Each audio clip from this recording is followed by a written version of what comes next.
Good morning, students. Today I will start one new chapter from your Civics. Lesson number 3. The Union Executive, the Prime Minister and the Union Cabinet and the Council of Ministers. Okay. Now, Prime Minister of India. First, let me explain you about our Prime Minister. Now, the makers of our Constitution rejected the presidential system and adopted the British model of parliamentary or the cabinet form of government. The Constitution provides that there shall be a council of ministers with the Prime Minister at the head to aid and advise the President. Here the word shall indicates that the President cannot function without the Council of Ministers. The President is the nominal and the constitutional head of the government, but the active head is the Prime Minister, as you all know. He is the pivot on which the whole constitutional machinery runs. So first let me explain you about the appointment of the Prime Minister. The Prime Minister is appointed by the President and the other ministers are appointed by the President on the advice of the Prime Minister. In reality, this is only a formal power of the President. The Prime Minister is the leader of the party or coalition which commands the majority in the Lok Sabha. In appointing the Prime Minister, the President has very little power of making a personal choice.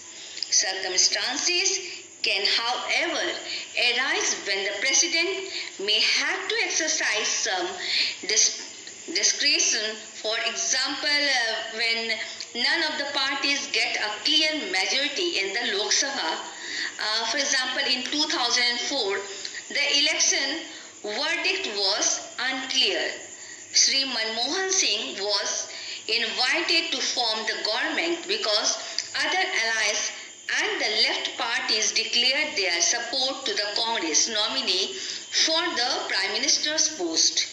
During the second term also, Prime Minister Manmohan Singh was dependent for the survival of the government on his allies. In 2014, there was a decisive verdict favoring Narendra Modi as the Prime Minister of India.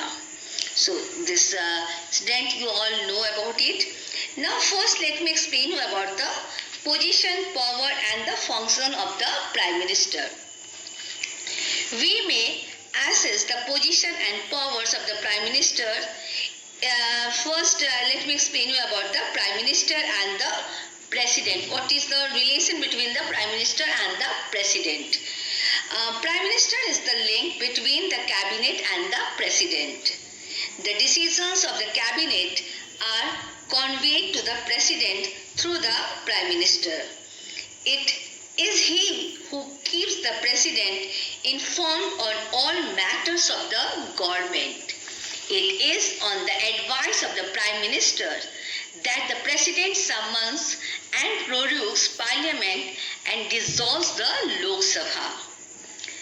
It may happen that a minister has taken a decision on some matter which has not been considered by the Council of Ministers. If so, the President may ask the Prime Minister to submit the matter for consideration of the Council. So these are the relation between the Prime Minister and the President.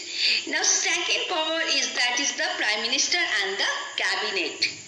Prime Minister is the keystone of the Cabinet arch. His role as the head of the Council of Ministers requires that he shall exercise in the different powers. That is, the first is the formation of the Cabinet, or in short we can say he is the leader of the Cabinet. Okay. The Prime Minister is the recognized leader of the Cabinet. No provision is made in the Constitution for the appointment of the different categories of the ministers such as ministers of the cabinet rank, ministers of state, and deputy ministers. The Constitution leaves the Prime Minister at liberty in these matters, but the number of ministers cannot exceed 15% of the strength of the Lok Sabha. The President appoints ministers and allocates work among them on the advice of the Prime Minister. Okay. Now, next is the removal of the ministers. The Prime Minister's resignation means the resignation of the entire Council of Ministers. Because all you know, he is the head of that party. No person shall be retained as a member of the Council of Ministers if the Prime Minister says that he should be dismissed. Okay. Now, next is that the Prime Minister is the ex-officio chairman of the Council of Ministers. The Prime Minister presides at the cabinet meetings. He decides the agenda of the meetings. At cabinet meetings, the ministers put forth their views. The Prime Minister would listen to them and then give his own conclusion, which normally is the decision of the cabinet. Next, he directs and coordinates policies. The Prime Minister coordinates the working of the various departments in foreign, defense, economic and technological affairs. He plays a special role in coordinating the policy of the Union. Now the next it is the Prime Minister is the link between the cabinet and the President. The Constitution imposes a duty on the Prime Minister to keep the President informed regarding the affairs of the Union. Now next that is the Prime Minister inside the Parliament. In his relations with the Parliament also, the Prime Minister occupies a unique position. It is on the advice of the Prime Minister that the President summons and prorogue Parliament and dissolve the Lok Sabha. The Prime Minister is the principal spokesman and defender of the government in Parliament. It is he who makes all important announcements of national policies on the floor of the House. Sometimes ministers' work comes under severe attack in the House. It is the Prime Minister who saves them from an unpleasant situation. There are issues like caste wars, reservations for the backward classes, corruption by the people in positions of authority, price rise, and violence in the Kashmir Valley, which agitated the MPs. If an ugly situation arises in any of the houses, the matter generally ends with the intervention of the Prime Minister. Okay.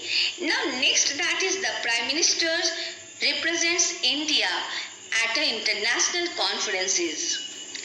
There take place conferences of the heads of the Commonwealth, heads of non-aligned nations and SAARC and BRICS nations. The leaders meet to discuss matters such as trade, the world economy, state-sponsored terrorism and the world peace, etc.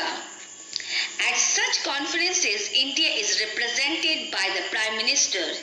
He has the power to commit India to the performance of the certain international obligations. Now, Prime Minister is the leader of the nation. That is the another power. The Prime Minister is the recognized leader of the nation. The nation looks to the Prime Minister for views on every subject. It expects leadership from him. At the time of the general election, usually it is the Prime Minister for whom or against whom the people vote. Now, position of the Prime Minister. The Prime Minister exercises vast authority both in legislation and finance. Besides, he may inspire people by his personal qualities. Now, next, that is the limitations on Prime Minister's position and authority.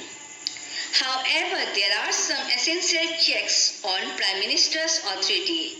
In the first place, there may be dissensions within the ruling party itself. The Prime Minister has to secure the willing cooperation of all the important persons of his party. Secondly, there are the opposition parties that never miss an occasion to grill the Prime Minister. Thirdly, when no single party has a majority, two or more parties come together to form a coalition government. It is essentially a weak government because the Prime Minister is always too anxious to satisfy the leaders of various parties. Finally, the press and public opinion act as effective checks on Prime Minister's authority. So for today, up to this, in my next lecture, I will explain you about the composition and organization of the Council of Ministers and some other points also. Thank you. God bless you all.